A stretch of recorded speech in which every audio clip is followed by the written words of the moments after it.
Eh bien, bonjour à tous et bienvenue dans cette nouvelle vidéo que nous consacrons au château de Schöneck, près de la frontière allemande.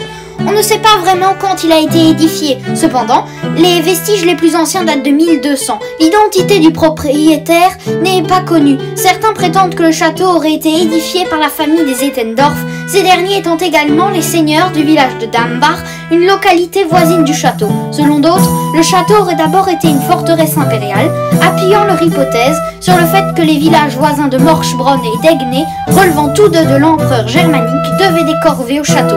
Ce dernier est mentionné pour la première fois en 1287 comme ayant été cédé en gage puis racheté par l'évêque de Strasbourg, Conrad de Lichtenberg. En 1301, l'évêque Frédéric de Lichtenberg remet la forteresse en fief à son neveu, le seigneur Jean de Lichtenberg.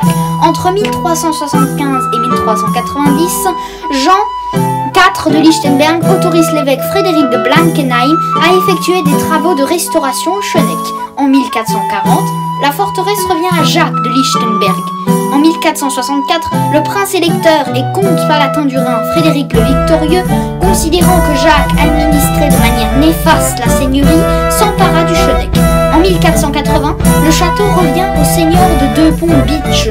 En 1517, le comte Reinhard de Deux-Ponts-Bitche cède la forteresse en sous-fief au chevalier Wolf Egbrecht de Durkheim, qui est chargé d'y effectuer des travaux.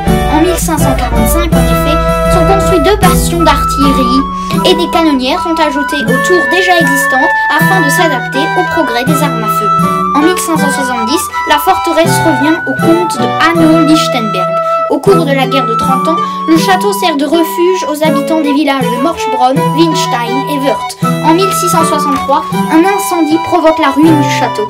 Alors, fait rare pour le XVIIe siècle, les Durkheim décident de le faire reconstruire. En 1670, suite au traité de Westphalie, les Français veulent à tout prix réaliser leur projet d'expansion vers l'Est et cherchent à annexer à la France l'Alsace, région pourtant allemande.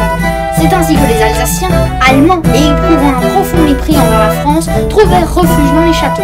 En 1676, les habitants trouvent refuge au Schöneck. Les troupes françaises décidèrent alors de s'en emparer, ce qu'elles réussirent. En 1680, le Schöneck est définitivement détruit par les troupes françaises de Montclar qui le font sauter à la poudre noire. Depuis 2000, les bénévoles de l'association Kuhn-Ulmer-Grün restaurent les ruines et y effectuent également des fouilles. J'espère que cette vidéo vous a plu.